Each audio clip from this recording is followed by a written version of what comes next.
ভালোবাসা উচিত একজন ম্যাচিওর ছেলে কিংবা মেয়েকে, তাই না? যে ভবিষ্যৎ নিয়ে সঠিক নির্দেশনা দিতে পারবে, আপনার কোনটা করা ঠিক, কোনটা করা ঠিক নয়। আপনার ফিনান্সিয়াল ক্রাইসিসটা বুঝবে।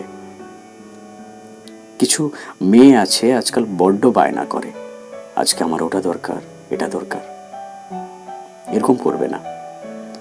পারিবারিক সমস্যাগুলোকে বোঝার চেষ্টা করবে।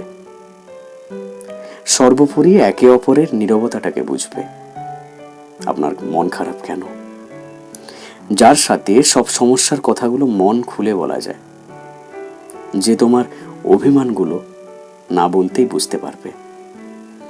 শুধু আমি তোমাকে ভালোবাসি আর তুমি আমাকে ভালোবাসো, 3 বেলা নিয়ম করে শোনার জন্য, বলার জন্য প্রেম করা মানে হলো সময়ের অপচয়। পৃথিবীতে ভালোবাসার মানুষ অনেক পাবেন, কিন্তু আপনাকে আপনার মতন করে বোঝার মতো, মন দিয়ে মনের কথাগুলোকে বলার মতন আর শোনার মতো মানুষের বড্ড অভাব এই দুনিয়ায়, তাই না?